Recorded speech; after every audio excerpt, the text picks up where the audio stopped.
আসসালামু আলাইকুম ওয়া রাহমাতুল্লাহ। ওয়ালাইকুম আসসালাম ওয়া রাহমাতুল্লাহ। শিক্ষার্থী সবাই কেমন আছো? আলহামদুলিল্লাহ ভালো আছি। স্যার আপনি কেমন আছেন? আলহামদুলিল্লাহ আলহামদুলিল্লাহ। শিক্ষার্থী, আমরা সর্বশেষ ক্লাসে জেনেছি আউটসোর্সিং সম্পর্কে, ফ্রিল্যান্সিং সম্পর্কে, আউটসোর্সিং, ফ্রিল্যান্সিং এগুলার সুবিধা অসুবিধা, আউটসোর্সিং এর প্রয়োজনীয়তা। আর আজকে আমরা জানবো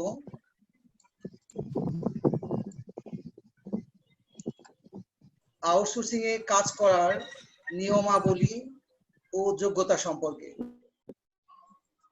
এ পাঠ কম্পিউটার ও তথ্য প্রযুক্তি 2 দ্বিতীয় পত্রের অধ্যায় 12 এর 54তম পাঠ।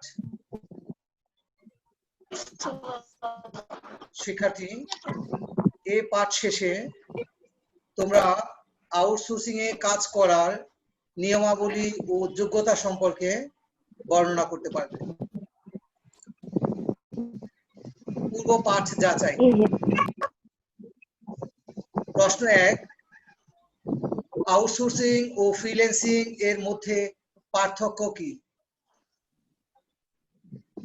আউটসোর্সিং এবং ফ্রিল্যান্সিং এর মধ্যে পার্থক্য হচ্ছে আউটসোর্সিং হলো এমন একটি পদ্ধতি যাতে কোনো প্রতিষ্ঠান বা কোম্পানি তাদের অফিসের বাইরের জনবল নিযুক্ত করে কাজ করিয়ে নেয়। আর ফ্রিল্যান্সিং হচ্ছে আউটসোর্সিং সংস্থাকে অন্য কোনো ব্যক্তি বা সংস্থা চুক্তিভিত্তিক কাজ করে দেয়, তাকে ফ্রিল্যান্সিং বলে। গুড, তোমরা অসাধারণভাবে অ্যানসার করেছো। আউটসোর্সিং হচ্ছে কোনো প্রতিষ্ঠান বা সংস্থা নিজের প্রয়োজনে বাইরের লোকদের দিয়ে কাজ করিয়ে নেওয়া, এই প্রক্রিয়াটা হচ্ছে আউটসোর্সিং। আর যারা বা যে প্রতিষ্ঠান আউটসোর্সিং এর কাজ করে দেয় তাদের কাজ হচ্ছে ফ্রিল্যান্সিং। প্রশ্ন 2, ফ্রিল্যান্সার কারা? ফ্রিল্যান্সার কাকে বলে? আউটসোর্সিং সংস্থাকে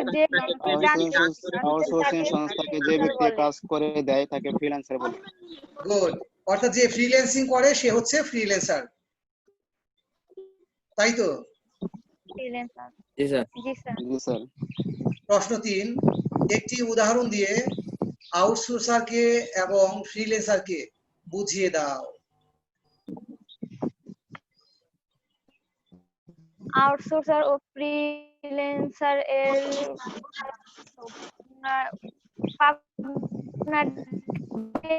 টেকনিক্যাল স্কুল অ্যান্ড কলেজের একটি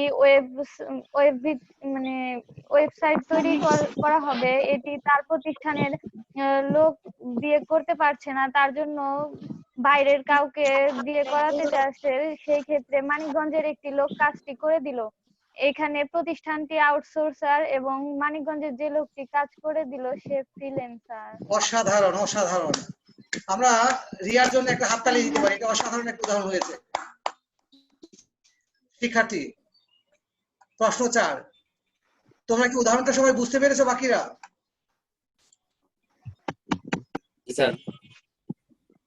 রিয়া যে উদাহরণটা দিয়েছে, Manikganj technical school and college একটি ওয়েবসাইট ডেভেলপ করবে, তৈরি করতে চায়, নিজস্ব জনবল দিয়ে এটা সম্ভব হচ্ছে না, তখন বাইরের দক্ষ অভিজ্ঞ লোক দিয়ে এই কাজটা করিয়ে নিচ্ছে।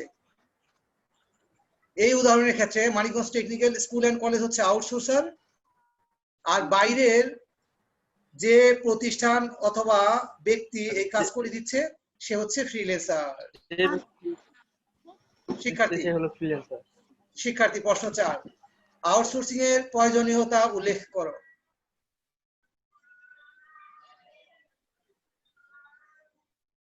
আউটসোর্সিং এর প্রয়োজনীয়তা। দক্ষ জনবল না থাকলে আউটসোর্সিং এর মাধ্যমে কার্য সম্পাদন করা যায়, ফলে আর্থিক সাশ্রয় হয়, ফলে অর্থ সাশ্রয় হয়, প্রতিভাবান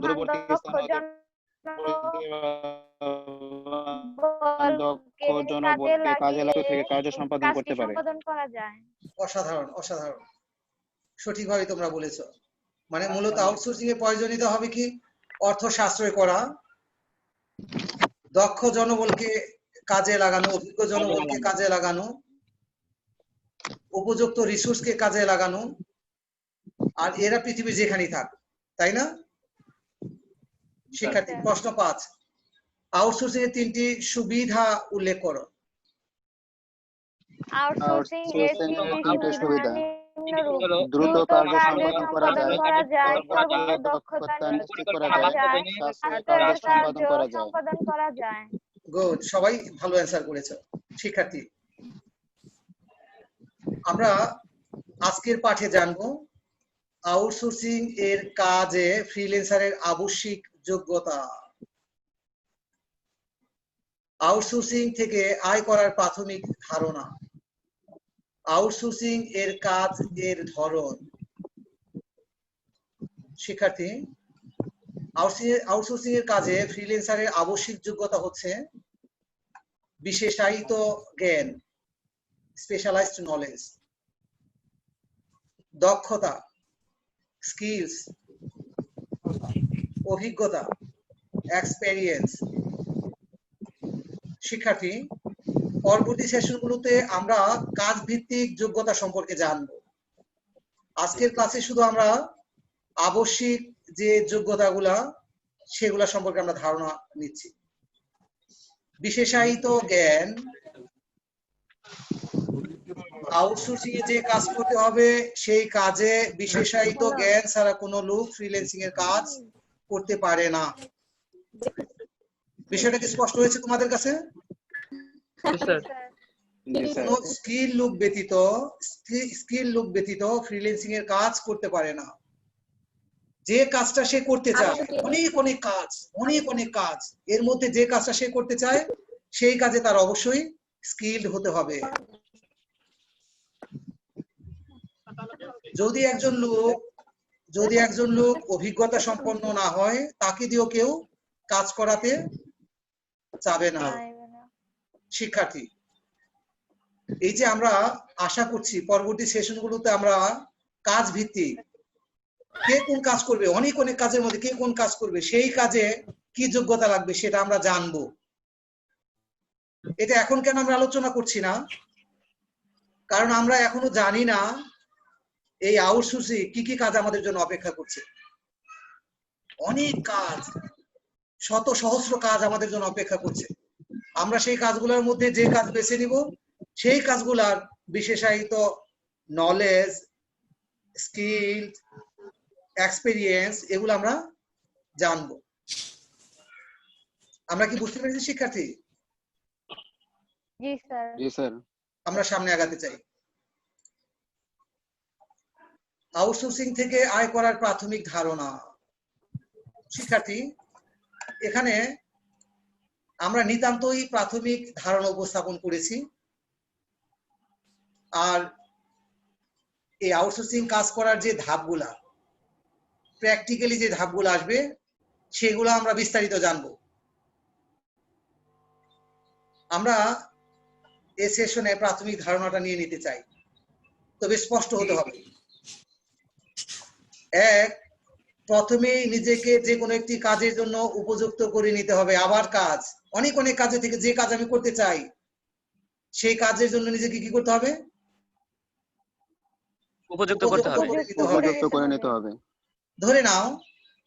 ধরে নাও তোমরা একটা উদাহরণ এক্সাম্পল দিয়েছিলা, বিশেষ করে রিয়া, যে মানিকগঞ্জ টেকনিক্যাল স্কুল এন্ড কলেজের ওয়েবসাইট ডেভেলপ করবে বাইরে থেকে কোন একজন দক্ষ লোক, অভিজ্ঞ লোক। আর তুমি ভাবলা যে আমি কেন সেই লোক না, আমি তো সেই লোক হতে পারি, তাই না? আর তুমি যখন সেই লোক হতে চাইলা, তখন তুমি ওয়েবসাইট ডেভেলপমেন্ট সম্পর্কে কোনো ধারণাই তোমার নাই। তোমার এদিকে কি সম্ভব হবে এটা? কখনো না। এভাবে প্রত্যেক মানুষকে প্রথমে কি করতে হবে? সে যে কাজ করতে চায় সেই কাজের জন্য নিজেকে উপযুক্ত করে নিতে হবে। আর কাজের জন্য উপযুক্ত করতে যে তোমাকে ভাবতে হবে এই কাজের চাহিদা কি, আমি যে কাজ শিখতে চাই, যে কাজে দক্ষ হতে চাই সেই কাজের চাহিদা কেমন, এই কাজের উপযোগিতা কেমন, মানে এটা কি আমাদের দেশে শুধু উপযুক্ত না সারা পৃথিবীতে? এটার চাহিদা কি শুধু আমাদের দেশে না সারা দেশে? সারা দেশে সারা পৃথিবীতে এটার অনেক চাহিদা, কিন্তু আমি উপযুক্ত না, নানা কারণে আমার উপযুক্ততা না থাকতে পারে। ধরে নাও যে কাজটা করতে চাই সেই কাজে আরবি ল্যাঙ্গুয়েজ জানা লাগবে, আমি আরবি কিছুই জানি না, আমি কি ওই কাজের জন্য উপযুক্ত? আমি কি বুঝাতে পেরেছি? প্রত্যেকের কাজ নির্বাচনের সময় তার নিজের ব্যাকগ্রাউন্ডের কথা খেয়াল রাখবে যে আমি এই কাজের জন্য উপযুক্ত কিনা, আর এই কাজের চাহিদা সারা দুনিয়া আছে কিনা। আমি উপযুক্ত, আমি বাংলায় অনেক কথা বলতে পারি, তাই না? আমি বাংলায় কথা বলতে পারি, কিন্তু সারা পৃথিবীতে কি বাংলার খুব চাহিদা আছে?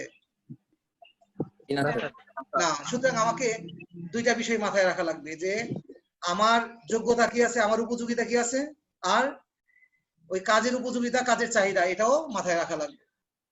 শিক্ষার্থী 2, আউটসোর্সিং ওয়েবসাইট গুলিতে নিজের একটি করে অ্যাকাউন্ট তৈরি করতে হবে। একটা কাজের উপযুক্ততা, কাজের দক্ষতা নেওয়া লাগবে, আর যে ওয়েবসাইট গুলাতে এই আউটসোর্সিং এর কাজ পাওয়া যায় সেই ওয়েবসাইট গুলাতে নিজের একটা অ্যাকাউন্ট তৈরি করতে হবে। শিক্ষার্থী, যে ওয়েবসাইট গুলাতে কাজ পাওয়া যায় এই ওয়েবসাইট গুলাকে বলা হয় মার্কেট প্লেস। নাম কি? আমরা সামনে জানবো, আমরা অনেক অনেক টার্ম জানবো যেগুলো আউটসোর্সিং এর ক্ষেত্রে ব্যাপক ব্যবহার হয়। আমরা ইনশাআল্লাহ যেহেতু আরো অনেকগুলো সেশন পাচ্ছি এই আউটসোর্সিং ক্লাসে বিস্তারিত জানবো। আজকে যেহেতু প্রাথমিক ধারণা নিচ্ছি নিয়ম নীতির, যোগ্যতার, যার জন্য আমি টেকনিক্যাল টার্ম কম এনেছি। আউটসোর্সিং ওয়েবসাইট গুলোতে নিজেদের একটি অ্যাকাউন্ট তৈরি করতে হবে। এমন কিছু ওয়েবসাইটের নাম এখানে দেয়া আছে, আপওয়ার্ক, ফিভার, গুরু। এই ওয়েবসাইট গুলোতে গিয়ে অ্যাকাউন্ট তৈরি করা যায়। আমরা কি উপরে এই দুইটা সবাই বুঝেছি? জি স্যার। জি স্যার। 3, অ্যাকাউন্ট তৈরি করার পর নিজের একটি আকর্ষণীয় পোর্টফোলিও তৈরি করতে হবে। আসলে আমি পোর্টফোলিও না বলে যদি এখানে বলি নিজের বিস্তারিত তথ্য দিয়ে, এই অ্যাকাউন্টে বিস্তারিত তথ্য দিতে হবে। এই যে বিস্তারিত তথ্য দেয়া, আমি কি জানি, কি করতে পারি, কি দক্ষতা আছে, কি আমার অভিজ্ঞতা, এই বিস্তারিত বলে দেয় হচ্ছে পোর্টফোলিও। আমরা জানবো পোর্টফোলিও নিয়ে, আমরা আরো আলোচনা করবো সামনে। নিজের নাম, কাজের অভিজ্ঞতা, দক্ষতা, কি কাজ করতে পারি সেই সমস্ত বিষয় স্পষ্ট করে লিখতে হবে। আমরা কি সবাই বুঝেছি? জি স্যার। জি স্যার। শিক্ষার্থী 4-এ আমরা দেখব আমার অ্যাকাউন্ট তৈরি হয়েছে, এই অবস্থায় আউটসোর্সিং এর ওয়েবসাইট গুলিতে বিভিন্ন রকমের কাজ আমি দেখতে পাবো। যখন আমার অ্যাকাউন্ট তৈরি হয়ে যাবে তখন আমি কাজ দেখতে পারবো। কোথায় পাবো? যে ওয়েবসাইটে আমি অ্যাকাউন্ট খুলেছি সেই ওয়েবসাইটে যে কাজগুলো আসবে সেগুলো আমি দেখতে পাবো। এমনকি ইমেইলেও অনেক কাজ এর প্রস্তাব আসবে। শিক্ষার্থী, পরবর্তী ক্লাসগুলো আমরা যখন এই নিয়ম স্পেসিফিক আরো স্পষ্টভাবে জানবো প্র্যাকটিক্যাল বিষয় বিবেচনায় নিয়ে, তখন আমি আমার অ্যাকাউন্টের মেইলগুলো তোমাদের দেখাবো। ইমেইলের মাধ্যমে আমাকে কাজের যে প্রস্তাবগুলো ক্রমাগত আসে আমার কাছে, সেই কাজের প্রস্তাবগুলো তোমাদেরকে দেখাইলে তোমরা স্পষ্ট হতে পারবা যে ইমেইলে কি করে কাজ আসে। আমরা কোথায় যে কাজ খুঁজবো, আর যদি আমি দক্ষ হই, অভিজ্ঞ হই, কাজ ডেডিকেটেড ভাবে করে দিতে পারি, কাজে আমাকে খুঁজবে।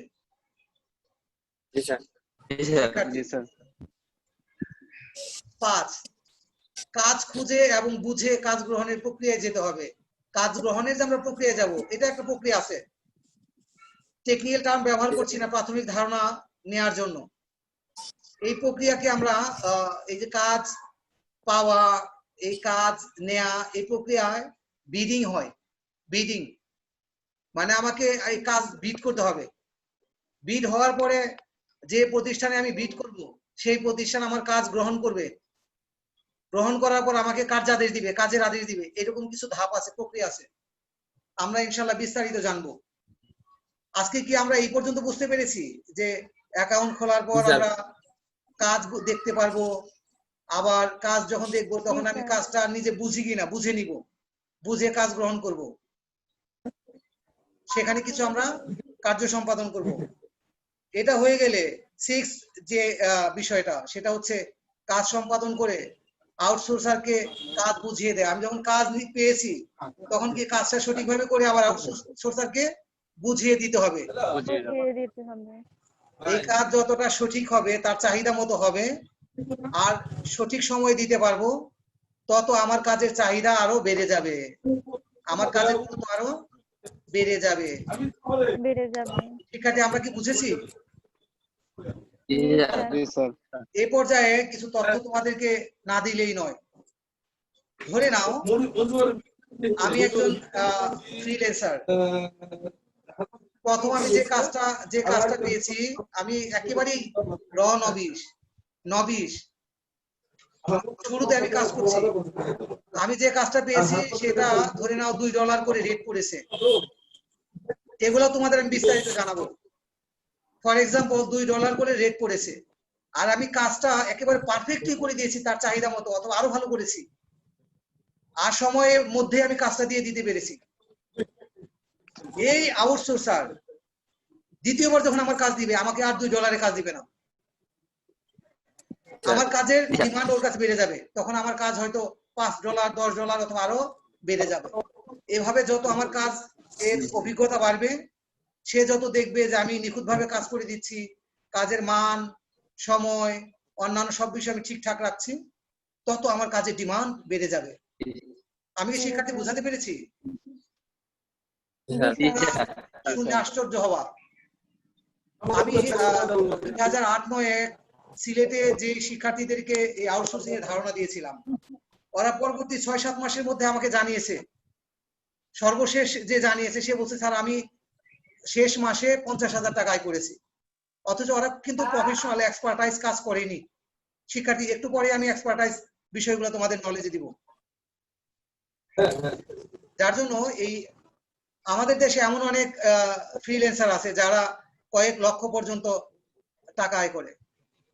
এমন ফ্রিল্যান্সার সম্পর্কে আমার ধারণা আছে যে 5 লাখ টাকা মাসে আয় করে। এমন ব্যক্তি আছে যারা নিজেরাই মার্কেট প্লেস ওপেন করে ফেলছে। যদি তোমরা ভালোভাবে পারফর্ম করো তাদের কারো সাথে তোমাদের আমি পরিচয় করে দিতে পারবো ইনশাআল্লাহ। শিক্ষার্থী আমরা সামনে আগাতে চাই। 7, আমরা এই যে কাজ করেছি, অনেক ভালো কাজ করছি, আমি অর্থ পাচ্ছি, আমার অ্যাকাউন্টে অর্থ, এটা হচ্ছে অনলাইন অ্যাকাউন্টে আমার অর্থ জমা হচ্ছে যে আমি এত টাকা পেয়েছি, সেই টাকাটা আমি ক্যাশ করতে হবে। টাকাটা আমার অ্যাকাউন্টে, ব্যাংক অ্যাকাউন্টে নিতে হবে, অথবা আমার টাকায়, ধরে নাও আমেরিকায় আমি কাজ করেছি, ইউরোপে কাজ করেছি, ওরা তো ডলারে পেমেন্ট করবে, তাই না? আর পেমেন্ট সিস্টেমটা আসবে, আমি ধরে নাও এখানে যে অ্যাকাউন্ট গুলোর কথা বলেছি, আপওয়ার্ক বা অন্য যে কোনো একটা কথা বললাম, ফ্রিল্যান্সার, এই অ্যাকাউন্টে টাকা যাবে, সেই অ্যাকাউন্ট থেকে আমার নিজের অ্যাকাউন্টে আবার টাকা আনতে হবে, সেই টাকা আমি বাংলা টাকায় ক্যাশ করব। এই প্রক্রিয়াটা সম্পাদনের জন্য কিছু কাজ করতে হবে। কিভাবে এই কাজগুলো করা যায় সেটার মাধ্যমে এই পুরো প্রক্রিয়া শেষ হবে। আমরা শিক্ষার্থী দেখো 6টা পর্যায়ে এই আউটসোর্সিং এর কাজ সম্পন্ন করার ধারণা নিলাম। এই প্রত্যেকটা পর্যায়ে আমাদেরকে প্র্যাকটিক্যালি দেখতে হবে, স্পষ্ট ধারণা নিতে হবে, প্র্যাকটিক্যালি বাস্তবায়ন করতে হবে। এটা তুমি নিশ্চিত থাকতে পারো, প্রাথমিক ধারণা, তুমি 10 জন বন্ধুর সাথে যদি একসাথে পরিচয় হও, 10 জনের নাম কি তুমি একসাথে মনে রাখতে পারো? না স্যার। 10 জনের সাথে কি তোমার একসাথে ফ্রেন্ডশিপ হয়ে যাবে? না স্যার। না, এটা একটু সময় লাগে, তাই না? জি স্যার। পরিচয় হয়েছে, এর 7 দিন পরে, 1 মাস পরে সবাই তোমার এত পরিচিত যে ওদের অনেক কিছু তুমি জেনে ফেলছো, তাই না? আজকে আমরা এই যে 7টা পর্যায়ে বিষয়গুলো জেনেছি, অনেক কিছু আননোন মনে হচ্ছে, কিন্তু আমরা আজ থেকে কয়েক সপ্তাহ পরে যদি আমরা আন্তরিক থাকি, আমরা দেখবো এগুলো আমাদের কাছে একদম সহজ ব্যাপার, স্বাচ্ছন্দ্যের ব্যাপার। মনে হবে না এগুলো কোনো মুখস্থ বিষয়, মনে হবে না যে এটা কোনো কঠিন বিষয়। শিক্ষার্থী আমরা সামনে আগাতে চাই। আউটসোর্সিং এ কাজের ধরন, এটাও খুব তাত্ত্বিক ব্যাপার, খুবই তাত্ত্বিক ব্যাপার। এই তত্ত্বটা আমার মাথায় থাকলে আমার পরবর্তী প্রস্তুতি সহজ হয়ে যাবে। নানা ধরনের কাজ থাকে। আমি 4টা ক্যাটাগরিতে ভাগ করে এটা আলোচনা করেছি। Professional outsourcing, IT outsourcing, manufacturing outsourcing, project outsourcing. মানে এটা প্রজেক্ট বেসড আউটসোর্সিং। শুনতে একটু কঠিন কঠিন লাগছে, তাই না শিক্ষার্থী? আমরা এখনই ক্লিয়ার করে ফেলবো, আমরা সামনে আগাতে চাই। দেখো, প্রফেশনাল প্রফেশনাল প্রত্যেক শিক্ষক আমরা বলে থাকি আমার প্রফেশন হচ্ছে শিক্ষা, শিক্ষকতা, তাই না? এই যে আমি যে বিশেষায়িত কাজ করছি শিক্ষকতা, এটাই আমার প্রফেশন। যে কাজে কারো বিশেষায়িত নলেজ, স্কিল, এক্সপেরিয়েন্স আছে, সেটার জন্য প্রফেশনাল। আমি কি বোঝাতে পেরেছি শিক্ষার্থী? যেমন আইটিতে যাদের অনেক নলেজ, স্কিল আছে, এক্সপেরিয়েন্স আছে, তারা আইটি প্রফেশনাল। আরেকজন অ্যাকাউন্টিং এ পড়েছে, অ্যাকাউন্টিং এ কাজ করছে, সে কি আইটি প্রফেশনাল? না স্যার। কেউ প্রফেশনাল, কিন্তু সে অ্যাকাউন্টিং প্রফেশনাল। আরেকজন ডিজিটাল মার্কেটিং এর কাজ করছে, অনেক পণ্য কেনা বেচা এই সমস্ত কাজ করছে, সে কি অ্যাকাউন্টিং প্রফেশনাল? না। এভাবে এই প্রফেশনালরাও নানা ক্যাটাগরির হয়ে যাবে। আবার আইটি প্রফেশনাল যারা, তাদের মধ্যে অনেক ক্যাটাগরি আসবে। কেউ গ্রাফিক ডিজাইনের কাজ করবে, কেউ ওয়েব ডিজাইনিং এর কাজ করবে, কেউ বা ডাটা এন্ট্রির কাজ করবে, কেউ বা ডাটাবেজের কাজ করবে। আমি কি শিক্ষার্থী বুঝাতে পেরেছি? জি স্যার। আবার ওয়েব ডিজাইনিং ও দেখবে অনেক ধরনের কাজ, কেউ HTML বেস, কেউ PHP বেস, কেউ বা তোমার জাভাস্ক্রিপ্ট, কেউ বা জাভা, নানা ধরনের প্ল্যাটফর্ম থাকবে। এভাবে প্রত্যেকটা জায়গায় স্পেশালাইজড নলেজ, স্কিলস, এক্সপেরিয়েন্স নিয়ে যারা কাজ করবে, এরাই হচ্ছে প্রফেশনাল। আর এমন ধরনের আউটসোর্সিং হচ্ছে প্রফেশনাল আউটসোর্সিং। এই আউটসোর্সিং এ শিক্ষার্থী, প্রফেশনাল আউটসোর্সিং এ সাধারণত আউটসোর্সাররা কোনো ব্যক্তিকে এক্সপার্টাইজ, স্কিল এবং নলেজ আছে, এক্সপেরিয়েন্স আছে এমন ব্যক্তিকে কাজ এর চুক্তি দিয়ে থাকে। সংস্থার যে ব্যক্তিকে কাজের চুক্তি দেয়, ফলে অল্প টাকায় ভালো মানের কাজ পাওয়া যায়। আমি কি বোঝাতে পেরেছি? আমার মনে হয় আমার যে শিক্ষার্থী, আমার ডিপার্টমেন্ট 9, 10, 11, 12 এবং অন্য যারা আছে, শর্ট কোর্সে যারা আছে, এরা সবাই এই প্রফেশনাল আউটসোর্সার হতে পারে। ইনশাআল্লাহ। কি হওয়া যায় না? ইনশাআল্লাহ। তুমি যদি ভালো একটা লক্ষ্য স্থাপন করো, ইনশাআল্লাহ আমরা তোমাকে পথ চলতে সহায়তা করব। শিক্ষার্থী, আমি সামনে আগাতে চাই। ম্যানুফ্যাকচারিং আউটসোর্সিং খুব বেশি সম্পর্ক আমাদের সাথে থাকবে না, থাকবে কিন্তু খুব বেশি না। ম্যানুফ্যাকচারিং বলতে পণ্য উৎপাদন, ডিজাইন, উৎপাদন, নানা ধরনের পণ্য ডিজাইন উৎপাদনের কাজ হয়। আমরা আইটির লোক হিসেবে যদি বলি, ধরে নাও motherboard, processor, RAM, hard disk, নানা ধরনের পণ্য আছে, তাই না? অ্যাক্সেসরিজ, ডিভাইস আছে। এগুলো উৎপাদনের যে প্রতিষ্ঠান, বাংলাদেশে এইরকম প্রতিষ্ঠান আছে। গাজীপুরে তোমরা জানো একটা প্রতিষ্ঠান আছে ওয়ালটন, গভর্নমেন্ট একটা প্রতিষ্ঠান দাঁড় করেছে, ব্র্যান্ড দাঁড় করেছিল ডুয়েল, তোমরা নাম শুনেছো? এই অর্গানাইজেশন গুলা, বাংলাদেশে এই অর্গানাইজেশন গুলা এই আইটি পণ্য, কম্পিউটার পণ্য নিজেরা সব প্রসেসর তৈরি করছে না, র্যাম তৈরি করছে না। পৃথিবীর যে দেশগুলাতে কম মূল্যে এই পণ্য তৈরি করা যায়, সেই দেশগুলোতে অর্ডার দিয়ে করিয়ে নিচ্ছে, সেখান থেকে আউটসোর্সিং করছে, আর নিজেরা সব অ্যাসেম্বল করে নিজেরাও কিছু তৈরি করছে, অ্যাসেম্বল করে নিজস্ব ব্র্যান্ডে মার্কেটে ছেড়ে দিচ্ছে। ফলে তুমি পাচ্ছ ওয়ালটনের স্মার্টফোন, তুমি পাচ্ছ ওয়ালটনের কি বলে টিভি, মনিটর, কম্পিউটার, অথবা ডুয়েলের ল্যাপটপ, ডুয়েল ব্র্যান্ডের ল্যাপটপ। তুমি কি বুঝতে পেরেছো? শিক্ষার্থী, একটা অনন্য এক্সাম্পল হতে পারে, যদি আমাদের সাথে সম্পর্ক এই মুহূর্তে কম থাকবে, বাংলাদেশের গার্মেন্টস শিল্প। তুমি দেখবে বাংলাদেশের গার্মেন্টস পৃথিবীতে টপমোস্ট 2টা বা 3টা স্থানের মধ্যে নিজেদের স্থান করে নিয়েছে, তাই না? এটা ট্রেমেন্ডাস পারফরমেন্স বলতে হবে বাংলাদেশে। এই জায়গা থেকে বাংলাদেশে কিন্তু কাপড় উৎপাদনে ভালো করছে না। কাপড় উৎপাদন করছে পৃথিবীর বিভিন্ন জায়গায়, হতে পারে চীনে বা অন্য কোনো জায়গায়। আবার অন্যান্য যে অ্যাক্সেসরিজ গুলা, গার্মেন্ট অ্যাক্সেসরিজ গুলা সব বাংলাদেশে তৈরি হচ্ছে না, বিভিন্ন জায়গা থেকে আউটসোর্সিং করে বাংলাদেশ এগুলো নিয়ে আসছে, আর বাংলাদেশ গার্মেন্টসে অসাধারণ পারফর্ম করছে।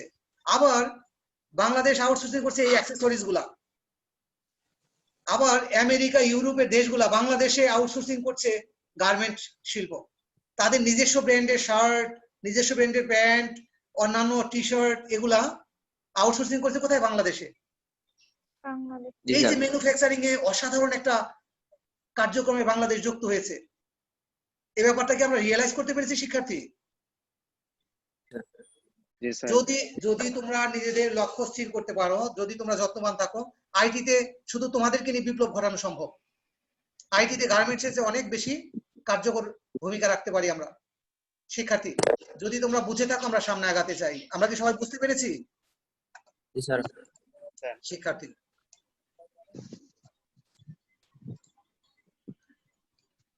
অপারেশনাল আউটসোর্সিং, অপারেশনাল মানে ছোট ছোট কাজ, ছোট ছোট অপারেশন, ছোট ছোট কার্য পরিচালনা, এমন বিষয়গুলোকে আউটসোর্সিং করা। পুরো কাজ আমি করব না, পুরো কাজ আমার অর্গানাইজেশন হতে পারে, আমি নিজেই করতে পারি, আমার প্রতিষ্ঠানই করতে পারে, ছোট্ট একটা পার্ট যেটা আমরা করতে গেলে কাজ ভালো হবে না অথবা খরচ বেশি পড়ে যাবে, এই কাজগুলো আমি আউটসোর্সিং করব। বুঝতে পেরেছো শিক্ষার্থী? জি জি স্যার। স্যার। এগুলো হচ্ছে অপারেশনাল আউটসোর্সিং। আমরা কি সামনে আগাবো জি জি স্যার। স্যার শিক্ষার্থী? তুমি একটু যদি স্ক্রিনে দিকে খেয়াল করো, অপারেশনাল আউটসোর্সিং এর ক্ষেত্রে রিপেয়ারিং অপারেশন, মেইনটেনেন্স, ডেলিভারি ইত্যাদি অপারেশন হয়ে থাকে। যেমন আমাদের ল্যাব ব্যবস্থাপনায় ছোট ছোট কাজ আমরা অন্যদেরকে দিতে পারি, ওয়েব ব্যবস্থাপনায় কাউকে আমরা চুক্তি দিতে পারি, ডাটাবেস ব্যবস্থাপনায় কাউকে আমরা কিছু কাজের চুক্তি দিতে পারি। বুঝতে পেরেছো? জি স্যার। আমরা নিজেরাই একটা মার্কেট প্লেস তৈরি করলাম কেনা বেচার, সেখানে জি স্যার। চুক্তি ভিত্তিক কিছু লোক নিয়োগ দিলাম বিভিন্ন জায়গায় যারা আমাদের হয়ে কাজ করে দিবে। এগুলো হচ্ছে অপারেশনাল আউটসোর্সিং। আউটসোর্সিং সবাই কি ক্লিয়ার জি স্যার। শিক্ষার্থী? জি স্যার। আমরা প্রজেক্ট বেস আউটসোর্সিং দেখবি, অসাধারণ এক ব্যাপার। বিশেষ করে আমরা যারা আইটিতে কাজ করছি এদের জন্য প্রফেশনাল, অপারেশনাল, প্রজেক্ট বেস তিনটাই উপযুক্ত। প্রজেক্ট বেস অ্যাক্টিভিটিস আমাদের ব্যাপক দেখা যায়, ছোট বড় অনেক ধরনের প্রজেক্ট মার্কেট প্লেসে তুমি পারবা। এক একটা প্রজেক্ট তুমি নিয়ে নিবা, স্পেশালাইজড নলেজ স্কিল অর্জন করে এক একটা প্রজেক্ট নিয়ে নিবা, সেখান থেকে লক্ষ লক্ষ কোটি কোটি টাকার মার্কেট তুমি ধরতে পারবা। প্রজেক্ট কেমন একটা এক্সাম্পল দিই। আমি গত কয়েক মাস আগে, বছর হয়নি এখনো, ডিটিতে আমাকে অনেকবার নিয়েছে স্পেশালাইজড কাজের জন্য। সেখানে এইচআরএমআইএস সফটওয়্যার ডেভেলপমেন্টের ফোকাল পয়েন্ট হিসেবে আমি কাজ করেছি। আমি শিক্ষক, কিন্তু ওনারা আমাকে নিয়ে নিয়েছে। আবার ডিটি করেছে কি, এইচআরএমআইএস বিশাল এক সফটওয়্যার, পুরো বাংলাদেশে আইটি কে টেকনিক্যাল এডুকেশন অটোমেশনের জন্য বিশাল সফটওয়্যার তৈরি করেছে। সেই সফটওয়্যার ডেভেলপমেন্টের কাজ দিয়েছে অন্য একটা অর্গানাইজেশনকে, যেখানকার 45 জন আইটি স্পেশালিস্ট ওই সফটওয়্যার ডেভেলপমেন্টের কাজ করেছে। এই যে একটা প্রজেক্ট, এইচআরএমএস একটা সফটওয়্যার ডেভেলপমেন্ট প্রজেক্ট, যেই প্রজেক্ট কোন একটা আউটসোর্সিং কোম্পানিকে আউটসোর্সিং করেছে, তারা ফ্রিল্যান্সিং করে অথবা তারা এই কাজটা আমাদেরকে দান করে দিয়েছে। এভাবে ছোট বড় অনেক প্রজেক্টে আমরা কাজ নিতে পারি আউটসোর্সিং এর মাধ্যমে, ফ্রিল্যান্সিং এর মাধ্যমে। শিক্ষার্থী, আজকের পাঠে আমরা যা যা জেনেছি, আউটসোর্সিং এর কাজে ফ্রিল্যান্সারের আবশ্যিক যোগ্যতা, আউটসোর্সিং থেকে আয় করার প্রাথমিক ধারণা, আউটসোর্সিং এ কাজের ধরন, প্রফেশনাল আউটসোর্সিং সম্পর্কে জেনেছি, ম্যানুফ্যাকচারিং আউটসোর্সিং সম্পর্কে জেনেছি, অপারেশনাল আউটসোর্সিং সম্পর্কে জেনেছি, প্রজেক্ট বেসড আউটসোর্সিং সম্পর্কে জেনেছি। শিক্ষার্থী, এ পর্যায়ে তোমাদের যদি প্রশ্ন থাকে আমরা সেই প্রশ্নগুলো নিতে চাই। কারো কোনো প্রশ্ন আছে কি?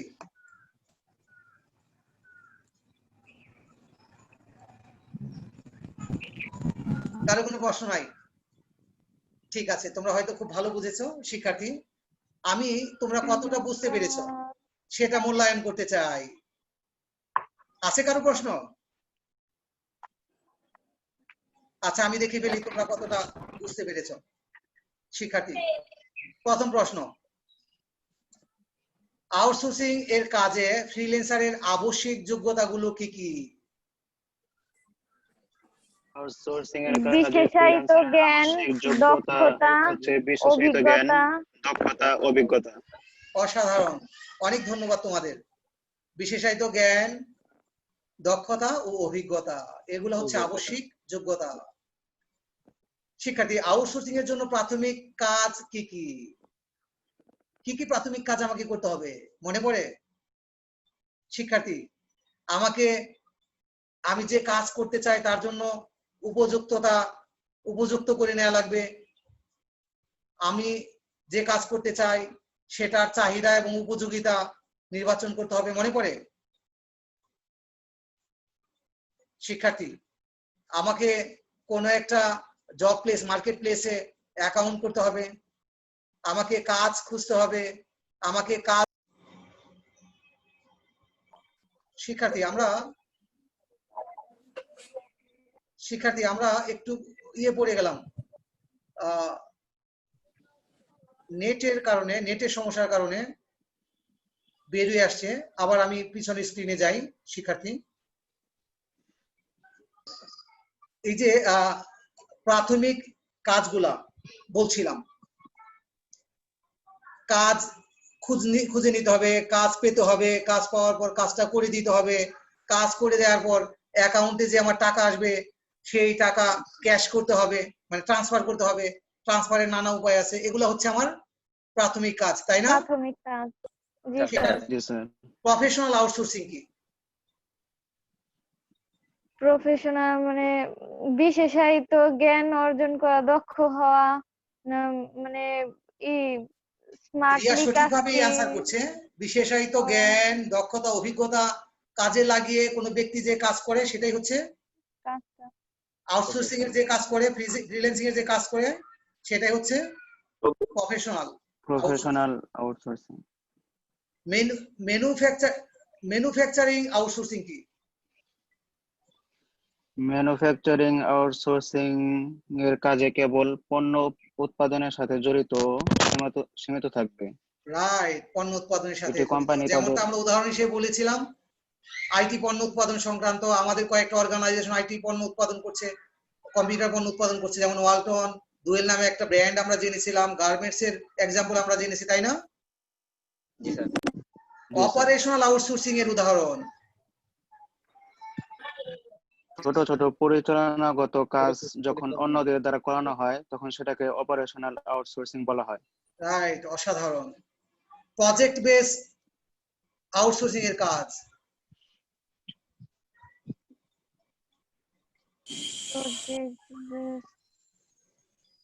এর উদাহরণ দিবে। প্রজেক্ট বেস কাজের উদাহরণ হচ্ছে যে কোনো একটা সফটওয়্যার তৈরি করা। যেমন রিয়া যেটা বলছিল যে মানিকগঞ্জ টেকনিক্যাল স্কুল এন্ড কলেজের একটা ওয়েবসাইট তৈরি করতে হবে, এটা একটা প্রজেক্ট। এই প্রজেক্টটা আমরা আউটসোর্সিং করছি, অন্যরা ফ্রিল্যান্সিং করে আমাদের করে দিবে, তাই না? আমি একটু আগে বলেছিলাম কারিগরি শিক্ষা অধিদপ্তর HRMS সফটওয়্যার ডেভেলপ করছে, এই প্রজেক্টটা আউটসোর্সিং করছে ডিটি, আর ফ্রিল্যান্সিং এর মাধ্যমে একটা অর্গানাইজেশন করে দিয়েছে। এই হচ্ছে প্রজেক্ট বেস আউটসোর্সিং এর উদাহরণ। শিক্ষার্থী, আমরা আজকের পাঠের বাড়ির কাজ জেনে নিই। 12.3 আউটসোর্সিং এর কাজ করার নিয়মাবলী ও যোগ্যতা নামের ভিডিওটি দেখে তোমার উপলব্ধি, প্রশ্ন, মন্তব্য করো। এখানে 2 নাম্বার পাবে। মূল্যায়নে উল্লেখিত প্রশ্নের অতিরিক্ত 3টি প্রশ্ন ও উত্তর তৈরি করো, 3 পাবে। সম্পূর্ণ ক্লাসের নোট তৈরি করো এবং maksudur@gmail.com এ প্রেরণ করো, 7 পাবে। শিক্ষার্থী, আজকের ক্লাসে প্রাণবন্ত অংশগ্রহণের জন্য তোমাদেরকে অনেক ধন্যবাদ। শিক্ষার্থী, আমি আশা করছি তোমরা এই আউটসোর্সিং ক্লাসের মাধ্যমে উপযুক্ত জ্ঞান, দক্ষতা ও অভিজ্ঞতা তৈরি করবে, আর আউটসোর্সিং এর কার্যক্রমে নিজেদেরকে মজবুত ভাবে যুক্ত করবে, নিজে একজন ভালো ফ্রিল্যান্সার হবে। আমাদের দেশ, তোমাদের পরিবার, এদের জন্য বড় একটা অর্থনৈতিক ভিত্তি তোমরা তৈরি করবে। আশাবাদ রেখে আজকের ক্লাস এখানে শেষ করছি। আসসালামু আলাইকুম ওয়া রাহমাতুল্লাহি ওয়া বারাকাতুহু। ওয়া আলাইকুম আসসালাম ওয়া রাহমাতুল্লাহি ওয়া বারাকাতুহু।